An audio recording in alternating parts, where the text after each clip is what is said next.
नशा। एक गांव में रामनाथ नाम का युवक रहता था। वह पढ़ा लिखा और आधुनिक विचारों वाला था। उसे अपनी विद्या और अंग्रेजी बोलने पर बड़ा घमंड था। गांव के लोग उसकी बातों से प्रभावित तो होते थे, लेकिन कुछ लोग उसकी अकड़ देखकर चुप रहते थे। रामनाथ की शादी तय हुई। दुल्हन आई सुंदर, सरल और संस्कारी लड़की। लेकिन रामनाथ के मन में नशा था, अंग्रेजियत और अहंकार का नशा। वह सोचता था कि औरत का काम बस खाना बनाना और घर संभालना है।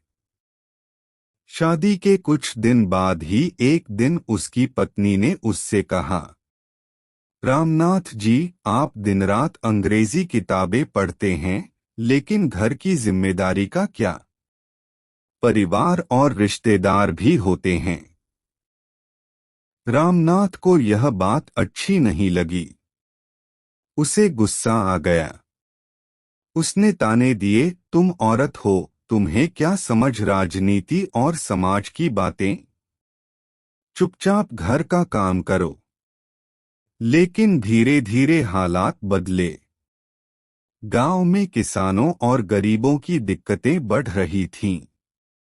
रामनाथ के पिता और पत्नी समाज के दुख देखकर परेशान रहते।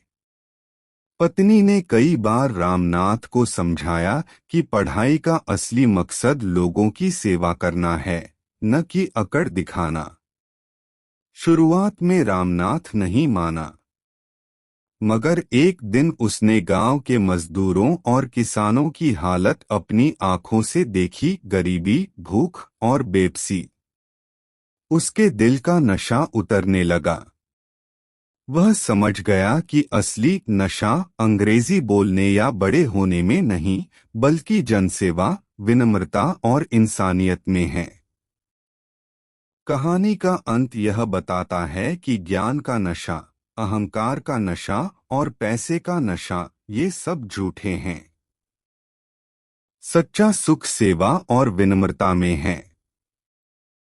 यह कहानी सुनने में रोचक इसलिए लगती है क्योंकि इसमें पहले गर्व और अहंकार का चरम है, फिर अचानक हालात बदलते हैं और अंत में सच्चाई सामने आती है।